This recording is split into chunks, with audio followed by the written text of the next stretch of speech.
Hi, this is Jim Goodman, and I want to welcome you to 10 Wheel Adventures. This week, Belinda and I traveled from northern Arizona to southern Utah, and the drive was so spectacular, I wanted to share some of the highlights with you. Up ahead, you'll see the San Francisco Mountain, which is located near Flagstaff, Arizona. Outside of Flagstaff, we took Highway 89 north. It's so scenic and so beautiful. It wasn't long before we turned off onto 89A, which led to the Vermilion Cliffs. And I think you can see from the video just why they're called that. Now the drive along the cliffs lasts for quite a while, probably 20-30 minutes. And as we'd look up the cliffs, we would see these large areas where rocks had fallen, and we got to remarking at how would we handle it should some of those rocks just roll right down across the road. So it wasn't long before we saw this area. Now we were really watching those rocks.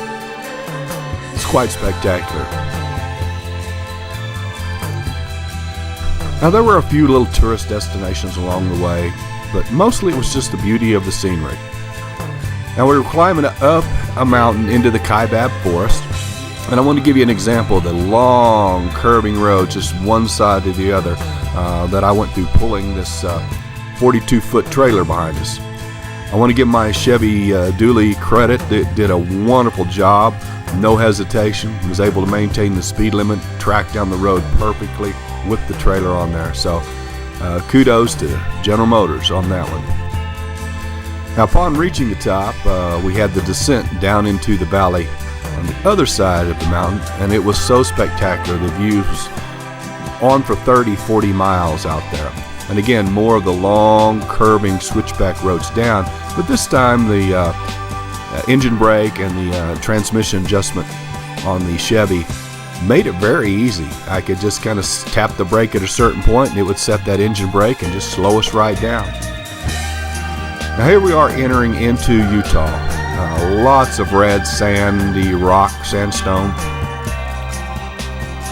And again, more breathtaking views. Every time you'd round the corner and come out of an area like this, you'd find yourself just amazed at the colors, the textures, the elevations ahead. And after about 8 hours of driving, we found ourselves at Sand Hollow State Park. I want to give Utah credit. This was an amazing park. They did a wonderful job. The services were excellent, and there was plenty to do in the area. Now, we actually spent most of our time driving over to Zion because it was so close. It was only about 30 minutes away. And this is a great place to stay. Get you away from the crowds that you'll see at Zion. I do want to add, though, that on the weekend it was a pretty crowded little reservoir and campground. But during the week, we had the place mostly to ourselves. And as you can see here, the view all around us, 360 degrees, was spectacular. Now the town we're staying in is actually called Hurricane, and it's not far from St. George. So we had all the shopping we wanted in the area at St. George.